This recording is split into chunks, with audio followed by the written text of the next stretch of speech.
Yeah, I don't think anything comes more complex than health, really, health policy, health issues, and that's my main theme. And in a sense, I don't know if any of you attended Trish Greenhoff's lecture back in November last year, when she talked about complexity and e-health in particular as a case study of the mismanagement of complexity, or the lack of understanding of complexity in a case study of how to bring digital health into the NHS.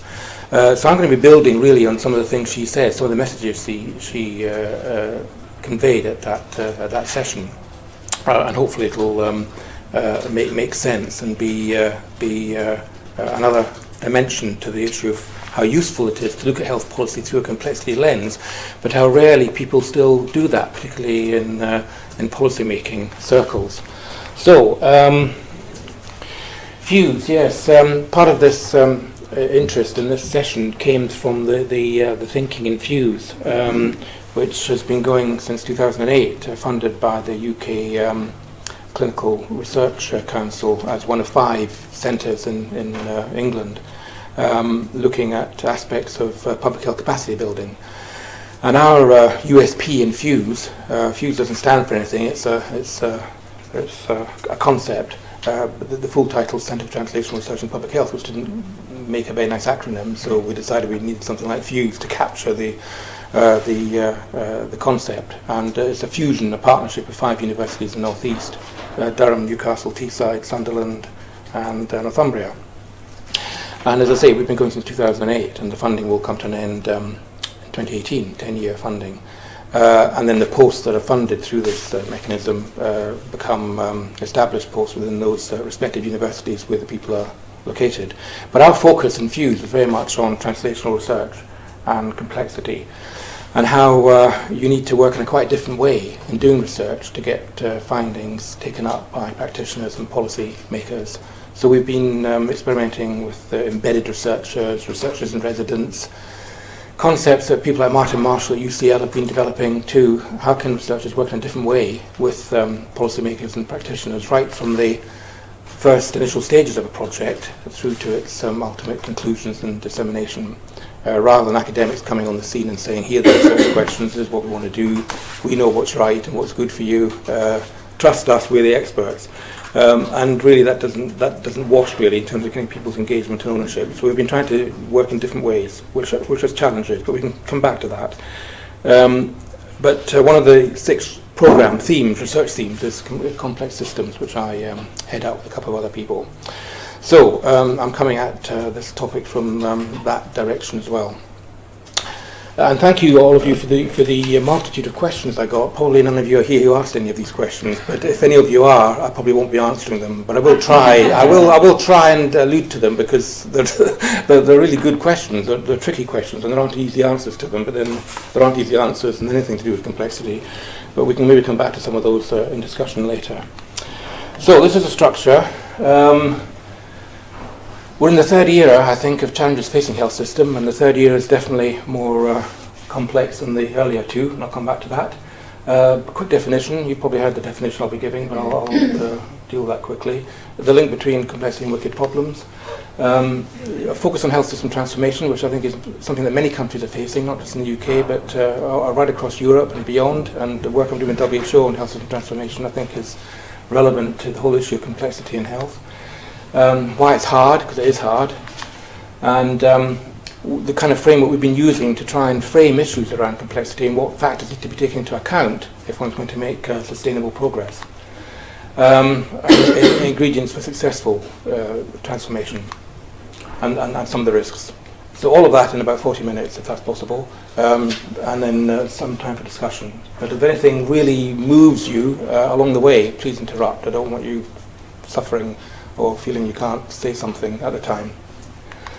Okay, so the 3 eras really, and the 1850s to the 1960s, things were quite simple then. They were complicated, but they weren't complex. Maybe they weren't tame either, but they certainly weren't complex. They were pretty straightforward in terms of diagnosing and managing acute diseases compared to the issues confronting health systems now. Then in the 1950s to the present day, there was more of a focus on individual care, modifiable determinants, behaviour change, reducing chronic disease, but the focus was still very much around individuals and around their particular presenting problems to the health system.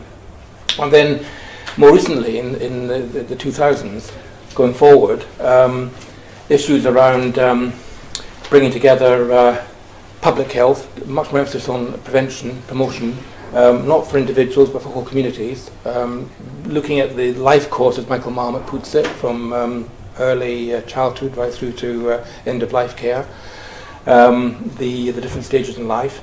The issue around tackling social determinants of health on a community population-wide basis, seeing these issues as structural rather than victim blaming or people's deficiencies, and rebalancing acute care and prevention, trying to shift the balance away from beds, buildings and hospitals through to prevention and upstream promotion, and increasingly engaging the public and individuals as co-designers of their health and healthcare. So, as you can see, a lot of complexity in all of that, huge complexity, compared with what was happening in the early part of the 19th century and the later part of the 19th century and the 20th century. 21st century is really about, when it comes to health policy, is really about complexity. The fourth era, who knows? Digital health, robots, artificial intelligence, all of that, presumably, I would think. I hate to anticipate the future, really, no one can. So rather than talk about the fourth wave or the fourth era, I think much of what will come out of the third era will shape what comes out of that. But a lot of it will be around technology and digital e-health type solutions, as Trish Greenhouse talked about. Although how one handles those are people issues, I think, relationship issues. We're not going to be driven by technology. I still think healthcare is a people business and will remain so. Okay, so the environment, as you can see, and as I've said, has changed dramatically over that period of time. And someone summed it up as one of perpetual whitewater, characterised by a number of these factors. Information overload, more than we can cope with.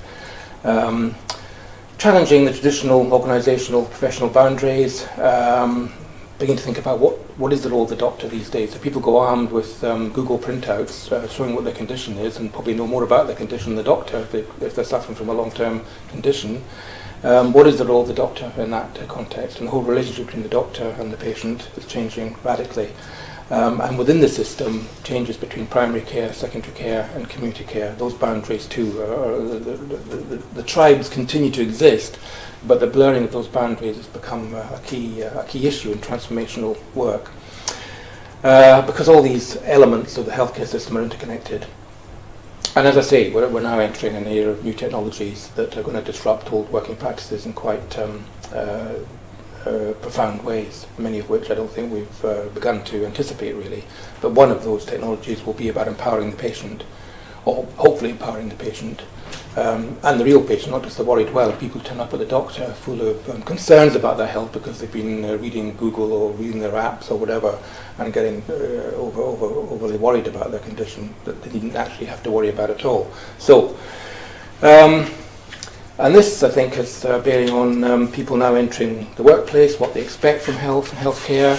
The old traditional doctor-patient relationship, you sign up with a GP and you're there for life with that person, that's all going to disappear. And as a result of all those developments, and others that probably aren't listed, are people within the system equipped to handle that degree of complexity, particularly those who are leading the system, whether they be politicians or managers or senior clinicians? Are they up to speed themselves with these developments? And probably for the most part they aren't, and that will obviously risk reaffirm or raise issues about implementation failure, of which we have lots of examples. E-health being a good example, in fact, as Trish Greenhill said in her lecture. Right, so to get a grip on some of these developments and the NHS 5-year forward view, which is the vision for the NHS in England, which came out in 2014, driven by the current Chief Executive, Simon Stevens, quite an easy, accessible document to read if you're not used to reading NHS strategies, or you are used to reading NHS strategies. The 5-year forward view is actually quite a refreshingly accessible document, whether you believe it or not, but at least it seems to ring true and does address some of these issues around whole system thinking and health system transformation. And it very much puts public health and health prevention and promotion at the forefront of what needs to happen to begin to shift the NHS away from being focused exclusively downstream on healthcare issues to more upstream issues.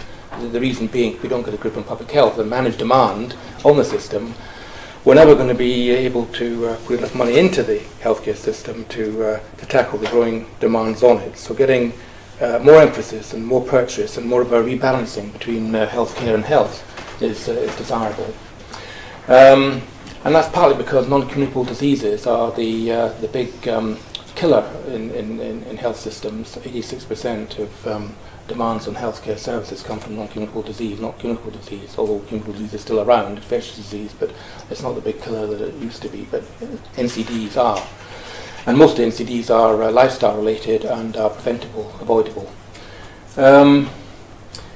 Quality, focus on quality of care, not just volume, but the experience of people in the system, empowerment to patients and the public, tackling inequalities. Inequalities are presently growing in this country quite markedly. They are in all countries, but to a greater extent in this country, in the US than elsewhere.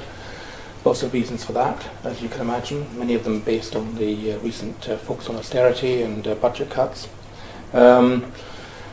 And the expanded use, as I said, of information and communication technology. And increasingly experimenting with new ways of incentivising systems so that there's more emphasis on outcomes and quality and impact of interventions rather than volume and the things done to people by way of treatments and operations and so on.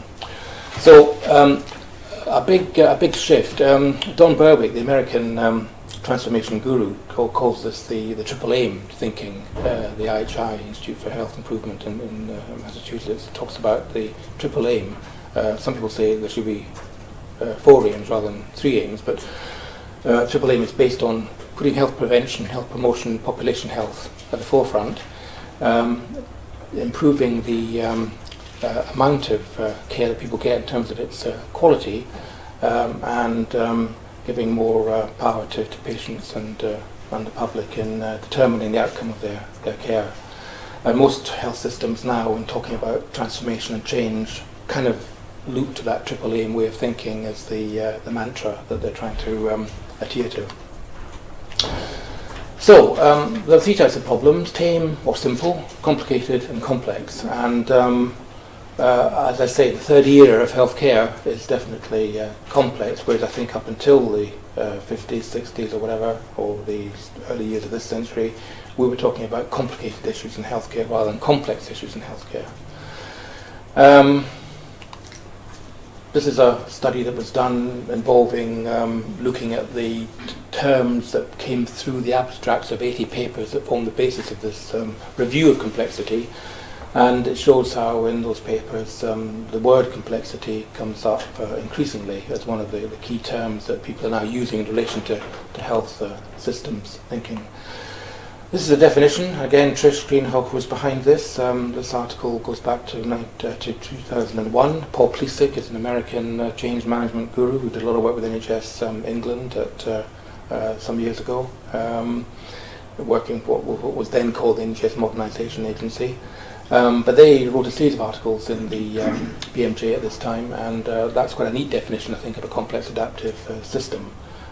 So I won't read it. You can read it. You may be familiar with it. You may have committed it to memory. It's widely cited, and it's quite a neat definition that I don't think has been bettered, really. This is an example of complexity in one part of a hospital. One department, not the whole hospital. You might think it's the whole health system, but it's actually one part of one hospital in, happens to be Australia, but it could be anywhere really, I think. And you don't have to worry about you can't read it anyway, but you can see hugely, a lot of interconnections and networks to be connected up there. But quite a nice visual representation of complexity. So complexity is often linked to wicked problems that are difficult to define, or no single, clear, unequivocal formulation. Problems that are dynamic, they evolve and mutate over time. They have multiple causes, not a single cause. They're interdependent. They often cross government departments. We organise governments into silos, but most problems cut across government departments, particularly around health, which touches almost on every government department. A bit like Brexit, really. And conflicting goals. Often goals are not in line or aligned. They push and pull against each other. And I'll come back to giving examples of some of this a bit later. Solutions may have unforeseen consequences. For example, the present budgeting system for healthcare actually is all about incentivising people to be referred into hospital. We complain about there being too much pressure on hospitals and too much being done by way of patients being in hospital, but the budget system reinforces and incentivises people to be taken into hospital. That's when people get paid. The more you do to people and the more you have them in beds in hospital doing things to them, the more hospitals get paid. And yet, arguably, we're trying to get people out of hospital and keep them out of hospital. But the budget system tends to reinforce the opposite kind of behaviour. They're often unstable, complex. Solutions are better or worse, not right or wrong. There's never really one way of doing things that's better or preferable or completely right. Local contexts are all important, so what may work in one area may not necessarily work in another, even though it might be the right thing to do. Transferring that learning and that scaling up of the innovation is difficult to do because local context may prevent that happening. And ultimately it involves changing behaviour. We're very good at tinkering with structures in the NHS, and politicians seem to think that change is about structure. Even when they talk about culture, they don't mean culture, they mean structure. They fiddle with structures endlessly. And cultures go on unchanged within those structures, usually. And arguably since the mid-70s, we've been fiddling with the structure of the NHS, but not really changing anything. So all change and no change, really. The labels on the door change, the carpet thickness changes, the offices change, the managers come and go, but the essential problems and dynamics and power relations remain largely unchanged, I would argue. So changing behaviour, which is fundamental to thinking about complexity, is often either paid lip service to or just kind of ignored as being too difficult and invisible and not something that politicians can point to as saying we've changed that. Whereas if you build a new structure and relabel PCTs as CCGs or whatever, then you've got something that you can say, I did this as Minister, or not, if you're Andrew Lansley. I would rather not be identified with some of those changes that came in 2012. So, some examples. Well, these are just some, but I mean, one could add to the list. But certainly health inequalities, the increasing issues around comorbidity or multimorbidity, people not presenting with one condition but having several conditions, and the older you get that tends to be the case. That's a real issue now in the NHS. In the old days it was fairly simple, people went with one problem and that was maybe complicated, but it was dealt with. Nowadays people often turn up with multiple issues. And obesity is a good example of how there are no single solutions. They may involve surgery, bariatric surgery, but they often involve a lot of lifestyle changes as well, but not even simple lifestyle changes, quite complicated ones. And this is the diagram many of you will have seen from the 2007 Foresight report on obesity that the Chief Scientist Office produced. Again, hugely cited as an example of complexity. Some people criticised the report for its complexity because they said it was also difficult. They couldn't imagine politicians being able to do anything about obesity because it was also difficult. But the argument of the authors was that we have to see the whole system and then you have to break it down into, I'm not sure bite-sized chunks is the right terminology when talking about obesity, but you know what I mean. You have to break the problem down and you can tackle bits of it, but you have to see the totality as well. You have to see the complexity and see that some of it's about food production at this end, some of it's about individual behaviour change, psychology, some of it's about behavioural change, some of it's about the physiology. You have to deal with the whole. Some of it's that's social psychology up there, and what's that physical activity there, environment. So you have to see the whole problem, and then you have to see what potential solutions are there in these different domains that might impact upon the problem. And even if we don't have the evidence base for knowing what's effective, we have to get stuck in. The McKinsey Global Health Unit a couple of years ago produced a report on obesity saying this was a pandemic now across the world, obesity. And we couldn't wait for the evidence. We had to make a start now, just do it. do it, evaluate it. If it works, continue doing it. If it doesn't work, stop doing it, do something else. But don't wait for the evidence, because the evidence will A, never be there, and it certainly won't be there in sufficient quantity or sufficiently unequivocal as the right thing to do to give policymakers complete confidence. But there are things you can do to make a start on the problem and then learn as you go. The kind of plan, do, study, act philosophy of change managers. Get stuck in and then evaluate it, and then, as I say, stop it if it's not working, keep doing it if it is. Lots of initiatives that need to be part of that problem. No single solution, and solutions are a mix of healthcare interventions, behavioural interventions, interventions that relate to other government departments in terms of planning, transport, not just health, and so on. So, any wicked problem then demands a whole systems approach, and that in itself, I think, is quite threatening, challenging to traditional ways of thinking about tackling problems, particularly if people are stuck in that first and second era of healthcare and haven't really moved into the third era of healthcare. And many of our professionals, arguably, are probably still stuck to some extent in that second era of healthcare rather than moving into the third era. So just to kind of summarise some of that, we tend to, I think, be locked still into a kind of rational, linear way of thinking about change. I don't think we've moved as much into the complex adaptive system way of thinking as might be desirable. There are elements of the shift between the left to the right, but I think people still think of healthcare as a kind of machine, an organism or organisation that can be fiddled with and changed by pulling levers here and there, mainly through planning and controlling, and that the ideas come up through experts and so on. Not that I'm against experts, but it's not the only way of tapping into knowledge about what's effective or not. There's a kind of linear approach to saying once we have defined the problem, then we plan the implementation, and what works in one area can be rolled out across the whole system. It'll work everywhere. If we get it right somewhere, then we've got the solution to the whole system. And then we wonder why things don't work, because we've oversimplified that impact and implementation issue.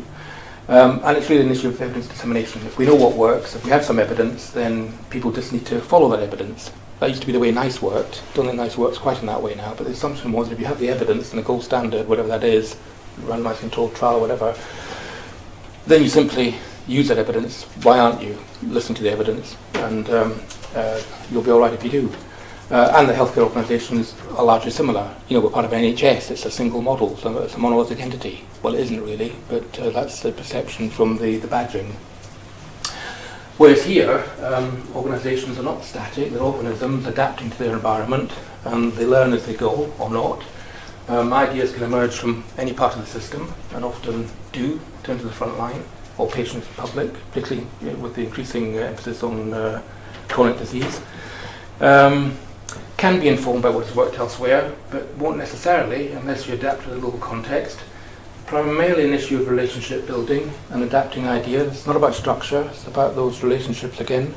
And healthcare organisations, they are similar. Hospitals are hospitals, wherever they are, but they also have important unique characteristics shaped by the people who are running that hospital and who are working in it, who are often more stable than many of the people who are managing the system, either at the managerial level or at the policy level.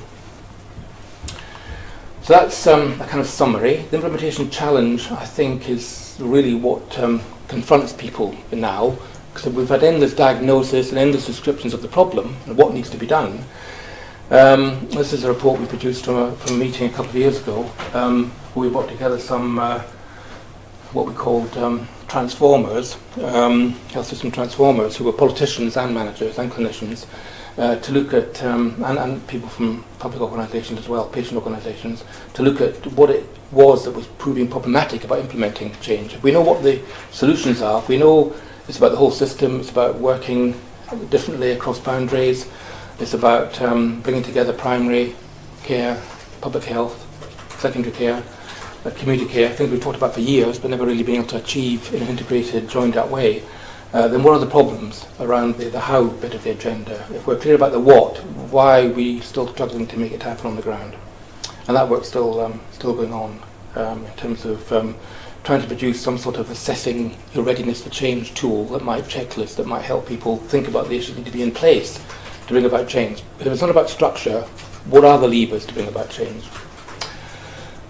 So, reason for failure, then we'll come on to what might be helpful to promote it. Well, often it's usually quite simple things, but just things that aren't given proper attention in terms of making the effort to ensure those bits are in place. But often it's the absence of buy-in from each and other staff. How often does an edict come down from the Department of Health or NHS England saying, this is what you will do, this is what we think is the right care model, this is what we want you to do by way of a sustainability and transformation plan, for example.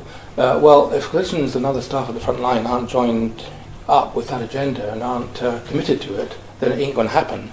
You can huff and puff as much as you like and insist that deadlines be met and things happen and plans are produced, but they won't mean anything unless you've got that ownership and buy-in from clinicians and other staff. We know this, but we're still very bad, I think, about bringing those groups on board. I say clinicians, because clinicians are still, for the most part, the most influential and powerful people, not the only ones, it's all staff, but if you haven't got senior clinicians on board, then that's still a big problem in terms of changing a health system. Big bang momentum, governments, policymakers often like big bangs, but they're often whimpers in terms of actually bringing about real change on the ground, because little does change, and as I say, if it's a big bang around structure, then usually that means there isn't much change. You can't cut costs and at the same time invest in change that's necessary if it's going to succeed. It's a double running thing. You can often eventually bring about cost savings or cost cutting, but initially often bringing about change requires having an investment to bring about the transformation.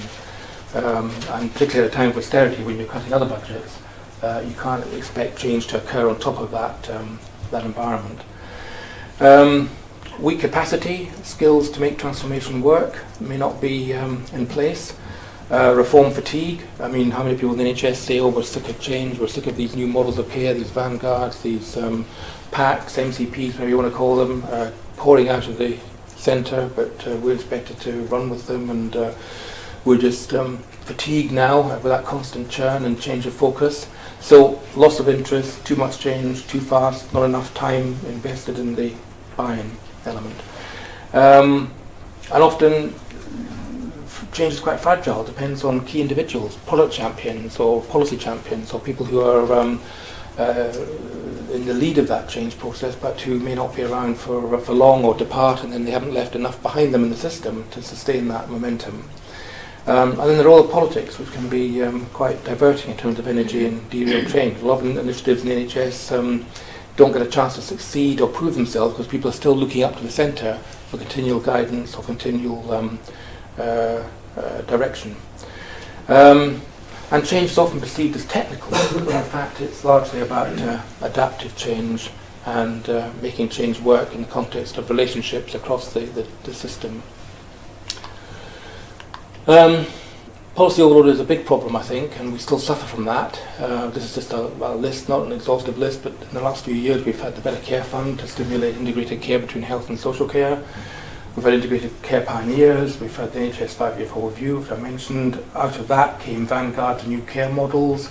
They were rapidly subsumed by SDPs that are now being subsumed by accountable care systems, where we seem to be ending up, and yet the governance arrangements for all of this are very flimsy. They're all happening below the radar, really, and they're completely bypassing the Health and Social Care 2012 Act. There's no legislative basis for any of these, really. It might be the right thing to do, but it's happening. It's almost Simon Stevens saying, yeah, we are in a complex system, and we're going to have to experiment and do things differently, and we can't talk about legislation and governance until we've actually got some of these behavioural changes sorted out on the ground. And we're experimenting as we go, hopefully learning as we go. It's all happening probably too fast, however. And many people think this is the right endpoint to end up with, where you've got integrated systems across public health, primary care and secondary care. But we're not there yet, and it won't happen unless you've got that buy-in from the key staff and so on. And then in addition, we've got healthy cities. There are 11 healthy cities in England, where cities are being designed to promote health. And they extend from Dorset to Darlington, I think. Then you've got devolution in the Northern Powerhouse. That's fizzled out a bit, the Northern Powerhouse. And devolution doesn't always have health as part of the settlement, but it does in some areas, in Surrey and in Manchester. Health is a big part of the devolution settlement, so that's another dynamic. And then you've got realignments of provider organisations. You've got many groups redesigning what they do, how they do it, a mixture of public-private, third sector. So continual churn and continual policy development and arguably overload, which again fuels that reform fatigue that people are suffering from. So let's just go back to the issue about complex change, how you get change to happen, and why adaptive change is particularly important as a way of thinking about change, and why the leadership challenge arguably is about adaptive leadership rather than the old style heroic leadership. First of all, change in one place, country, locality, whatever, doesn't guarantee change elsewhere, but there can be learning from that experience that can be useful, can be adapted to other contexts. And in a sense, change is emergent. It can't be predefined. You might have a direction and a vision and a general sense of what you want to achieve, but the actual details are emergent in terms of working with the system that you've got. And out of that, hopefully, comes a new solution. And then those who are involved in implementation have to be part of the solution. So it's not a policy that's handed down, it's a policy that gets created and emerges from the interactions between people who are charged with implementation. And implementation feeds into the policy. So it's not a separation between policy and then implementation. Implementation can shape the policy. Stuart Rhodes, who used to head up Marks and Spencer many years ago, was asked to do a review of leadership by Jeremy Hunt back in 2015. And this report, well, it was really kind of half buried. It did see light of day eventually. I don't know if any of you are familiar with it. It's quite a good read, actually, for someone from the private sector who wouldn't normally understand the NHS, but he actually shows a lot of insight into the NHS. And one of the key things he said was transformation without structural reorganisation. His beef was that the NHS was suffering greatly from being overmanaged and overstructured, and that reorganisation was always seen in structural terms, not in terms of behavioural or soft power terms. And a transformation, if it was going to work, had to be about culture, had to be about the interrelationships between different people coming out of their silos, where structural reorganisation often reinforced those organisational silos. So in our work with WHO for the Health Systems Transformation Project, we've been using this framework, receptive context of change framework. It's actually quite an old framework. You could argue some of these boxes here don't necessarily all make sense now. I think they do, but anyway, I'll come back to that. But this is a framework from Andrew Pettigrew and colleagues who used to be at Warwick University and dates back to 1992 when they were looking at a formal reorganisation of the NHS.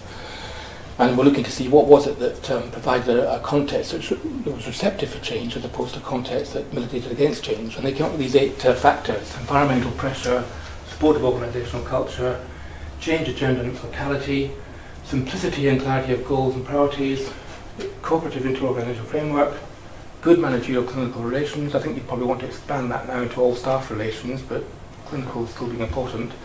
Key people leading change, and then quality and clearance of policy. And their argument was if you had all these 8 factors lined up, rather than pulling and pushing against each other, chances are you'd have a receptive context for change. We use 5 of these factors as being particularly important. This one, environmental context, making sure that the conditions for change were sufficiently in place long enough to become embedded, acknowledging the importance of political context and the impact of politics, because often we deny politics as being an influence and yet it's fundamental to health system change, and that structural change is easy to do, cultural change takes longer. So the environmental pressure factor was a key one. We thought quality and clearance of policy was critical because it was shaped ideally by evidence. It isn't always shaped by evidence, but ideally ought to be. And it should present a sound case for change that people can buy into and accept. and there needs to be a link between policies that are coherent and aligned between the goals, the feasibility, and implementation, rather than policy being completely detached from that. A lot of concerns about the Health and Social Care Act and the white paper that underpinned it, Liberating the NHS, was that there seemed to be a disconnect between what was being achieved and wanted by way of goals and outcomes and the mechanisms to do that. They seem to, on the one hand, be talking about integrated system, but resulting in organisations that were fragmented and not joined up and not aligned. Third factor we thought was the key people leading change. I know we make a lot of rhetoric about leadership, but nevertheless, leadership is important. But what this point was making is that it's not old-style leadership of the heroic type or a traditional command and control type, but it's those who are more adaptive and distributed in the leadership style.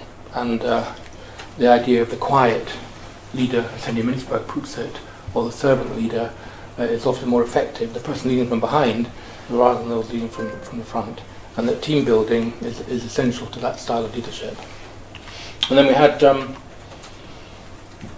a bit more to say about leadership, which was around this point here, that the characteristics are about building alliances, persuasion, influence, all the soft skill stuff, rather than positional authority. It was about developing the context for change by engagement and getting people to help become part of the solution, really, rather than the heroic leader coming in and saying, I know what to do, I'm the leader, I have all the answers. So in that sense, it's shared, distributed, engaged, adaptive. I know these are all words, terms, but nevertheless, there are important behaviours here that we often don't play out in practice. And I often what we're wanting are people that manage the context and the relationships, not the structures, understand the culture, and don't have the answer up front, but work to see that answer emerge from the interaction of people coming together to find a solution to those complex problems. And then having the idea that we don't need the perfect evidence, we just need good enough evidence to make progress, and then avoid over-managing the issue, but working with the people in the system who actually have the knowledge and the experience to make things happen if they're given their sufficient support. I often think we don't. We know all this from the literature, but we don't apply it in practice, and the big issue is why don't we? And we might want to come back to that in discussion.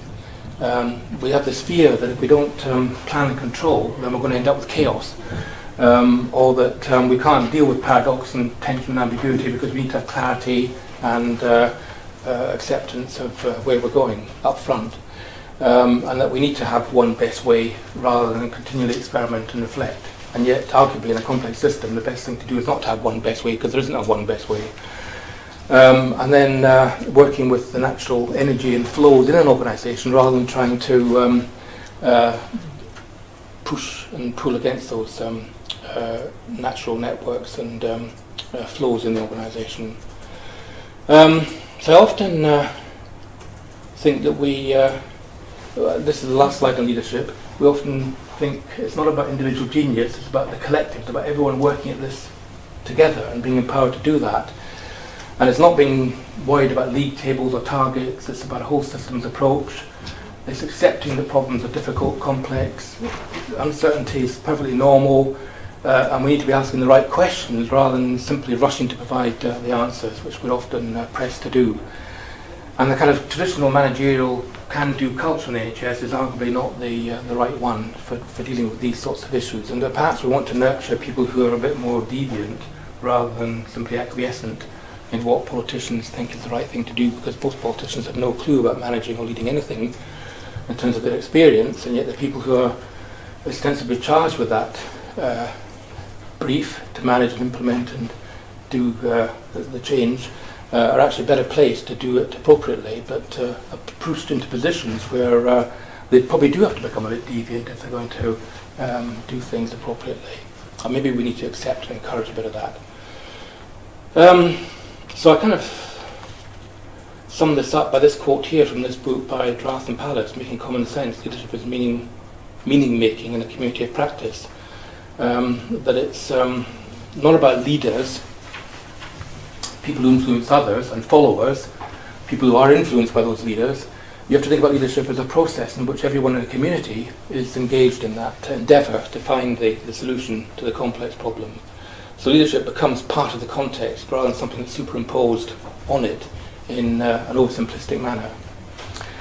And I often think jazz is a metaphor for leadership in a way, because this is Duke Ellington back in the 1940s, and then this is the 1950s, this is Miles Davis Quintet.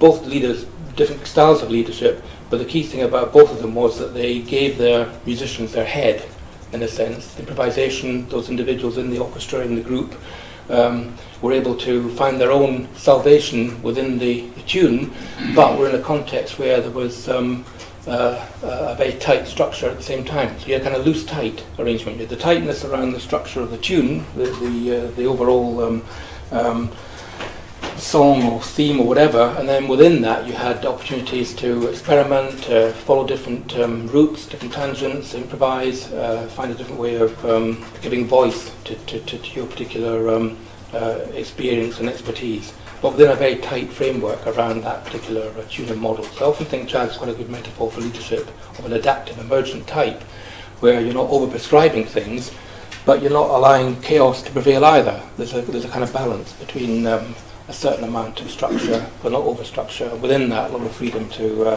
find different solutions, different ways of doing things.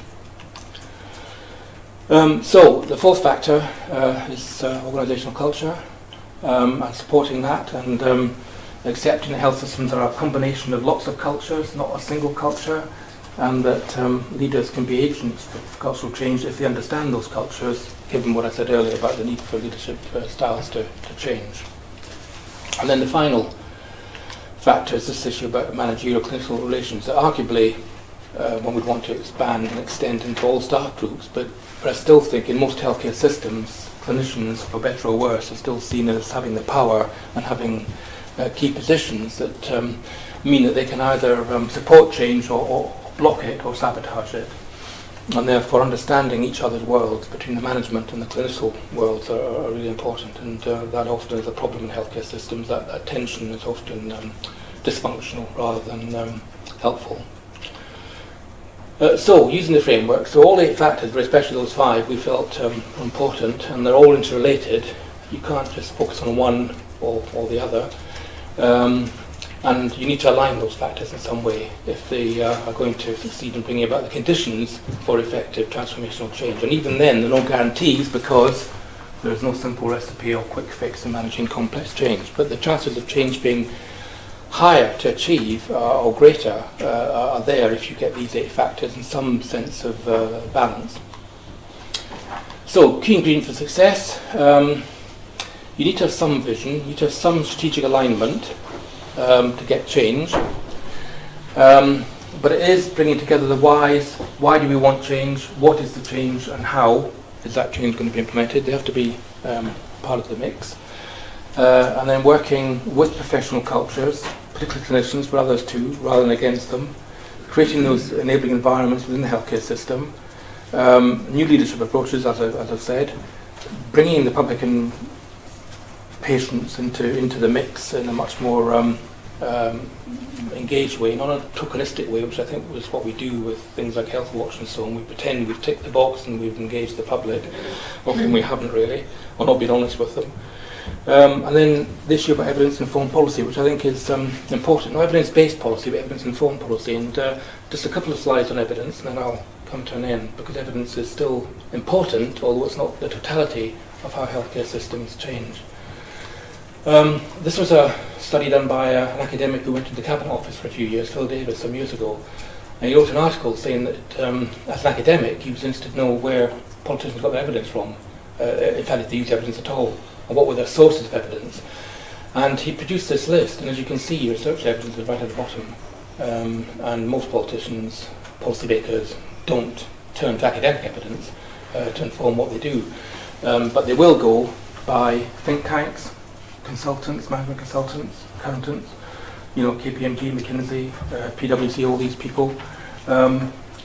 Professional bodies, they can be important, not always. In the healthcare system now, probably less so, the BMA and all colleges, but nevertheless, potential source of evidence or knowledge or information. Lobbying, pressure groups, key drivers of evidence and foreign policy. Media, ideology, coming through the think tanks that are supportive of that particular government. Internet evidence, social media, lay evidence, people's constituents, whether you're in local government or nationally, and street evidence, what's conventionally known, what's a kind of urban myth that politicians subscribe to, and then here research evidence, which governments invest millions in, but obviously don't bother about using very much, which is an interesting issue. If you spent billions on research, you'd think, and most of it is government funded through the research councils, you'd think they'd want to get some return on that investment, but that's obviously not important. Although academics can be partly to blame for that, but that's another issue. Anyway, this is an interesting paper by Harry Rutter and a group of people who produced this online Lancet article back in June this year, looking at the need for a quite different way of thinking about public health evidence using a complex systems model. And it's quite a nice 3-page paper setting out the case for a complex systems model of evidence generation, moving away from the kind of gold standard of RCTs, which are completely useless when you're looking at a complex system, because RCTs do not account for behaviour, don't account for context. In fact, they try and get rid of all that. They strip all the key important things out of the environment that you're actually looking for. So all the messiness and all the turbulence and all the horrendous political dysfunctionality gets removed from an RCT, but at the end of the day, those are the things that make the system work or not work, for better or worse. So the idea in looking at public health interventions, which are hugely complex, particularly in an area like obesity, as I mentioned, you want a different way of generating the evidence, and that's a plea for looking at public health research differently and funding it differently. Okay, so we're in this midst of a kind of move from what one might call traditional ways of doing research, knowledge generation, from beta to applied, researcher as expert, and clear standard knowledge, to mode 2, which is about looking at the problem, and we're about trying to solve that, not having the solution up front, learning by doing. Knowledge is co-created, context-dependent. Researchers need to work with policymakers and practitioners, and there needs to be much more flexibility around generating that evidence. And a shift is underway, particularly with the focus now on the research excellence framework that academics have to pander to in terms of impact. And impact is going to be even more important in the next round of the REF in 2021, because it's going to account for 25% of the funding of research. So impact is really important, but to get impact, you've got to move from mode 1 to mode 2, I would argue, if you're serious about impact. Not just a peer-reviewed published article, that's not impact. But if you're going to change behaviour or change policy, you're going to have to move into a mode 2 setting and get involved in the messy world of making change happen. Okay, so a couple of slides. Risks. Transformation is always a risky business, and no more so in the present climate. As I said, you can't have austerity and at the same time change the system if expenditure isn't being spent on that change process. It needs to be a transformational change budget, even at a time of austerity. Pace of change is too fast, as I've said, too much is happening too soon. Expectations are unrealistic. We've probably not got the right skills to make that shift from a competitive to collaborative system. We spent the years from 2012 talking about competition, now we're talking about collaboration and whole systems thinking, so it's a change of mindset. I'm not sure everyone's signed up to that yet. Problem of reform fatigue I've mentioned. We are still not very good at engaging the public in what needs to happen in terms of health policy. They're still seen as people to be done to rather than people to be working with in the design of change. We're not good at spreading and sharing the change across the country because we assume that if we've got it right somewhere, we can roll it out elsewhere. It doesn't work like that. And we need to be clear about the transparency of accountability and governance, which again are problems, I think. So there are lots of risks to achieving sustainable change across the whole system. There will always be some change somewhere going on, but if you want to have it sustainable across the whole system, you've got to be attentive to some of these concerns. And the last word is H.L. Mencken, who, as you will know, said this a long time ago, and one can't repeat it enough, really, that politicians, I think, often think there is a clear, simple answer, and or a single answer, and there isn't, to a complex problem, and we need to bear that in mind. So I don't know whether any of you are engaged in transformational change, but good luck if you are. It's an exciting journey. We don't know where the end destination is, but there are lots of exciting things happening, lots of good things happening, despite all the pressures that make it difficult to do complex change. But the good thing is that people at least are talking about it more now, and that as that cloud diagram showed, the word complexity is now up there in the literature in a way that it wasn't even a few years ago. So thank you for your attention.